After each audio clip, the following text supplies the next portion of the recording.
Witam dzięki uprzejmości PBS Connect Poland, które dla widzów tegorocznego Pen Show przygotowało takie drobne upominki, między innymi taki oto notatnik, jak tutaj zwracam uwagę, wydrukowany, wykonany w Chinach. Większość pozostałych jest wykonywana w Turcji. Natomiast ten tutaj to niedatowany kalendarz. Od zeszłego roku taki produkt się ukazuje. Mamy tutaj zaokrąglone brzegi, tradycyjna czarna okładka z logotypem z tyłu i gumką zamykającą. No zobaczmy, co mamy w środku w tym wypadku. Strona klasyczna, tytułowa, jak to bywało. Tutaj miejsce na personalia. Dwie strony kalendarzy na 4 kolejne lata i tutaj mamy takie miesięczne kalendarze, oczywiście jak widać bez zaznaczenia miesiąca i roku.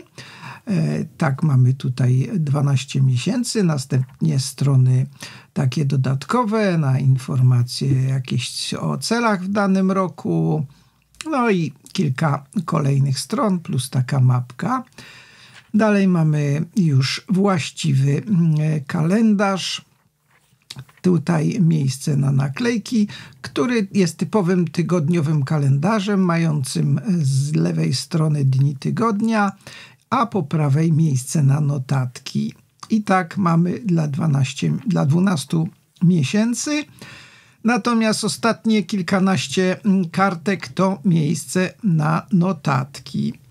Do tej personalizacji, jako że tutaj nie mamy wypisanych nazw miesięcy i roczników, to tutaj mamy naklejki z latami, mamy naklejki z dodatkowymi jakimiś przypominajkami, mamy miesiące w 2 takich tutaj krojach pisma i mamy takie skrócone kalendarze miesięczne, także do uzupełnienia i do wklejania sobie w środku. Dość obfity komplet naklejek pozwalający personalizować sobie te notatki. Natomiast ja tutaj nie bez kozery powiedziałem, że zwróciłem uwagę na drukowanie tego notatnika w Chinach, bo jest tu papier, który mnie trochę, powiem, zaskoczył, znając poprzednie notatniki. Było raczej średnio albo gorzej w przypadku pisaniem piórem wiecznym. Tutaj mam 4 próbki atramentem, jedną na górze i 3 na dole i użyłem naprawdę takich piór podających dużo atramentu. Jak już próbować, to z grubej rury i proszę zobaczyć, po drugiej stronie jest poświata. Oczywiście tutaj może przy Herbin mamy na dole jakieś 3 kropeczki, które się przedostały, ale tak jak mówię, tu chyba pisałem szklanym piórem i mogłem ten papier za mocno docisnąć i uszkodzić.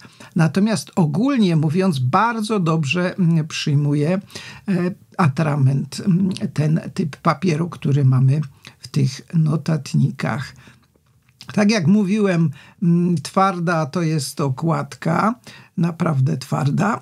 Mamy tutaj po raz w 2. roku z rzędu taki nowy, można powiedzieć, produkt, czyli niedatowany kalendarz.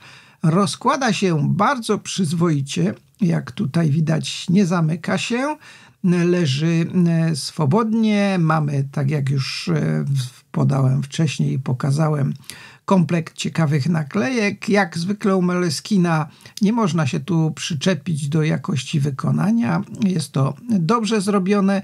Myślę, że to godna polecenia produkcja w linii Moleskin. Zachęcam do wypróbowania niedatowanego kalendarza. Dzięki, do usłyszenia.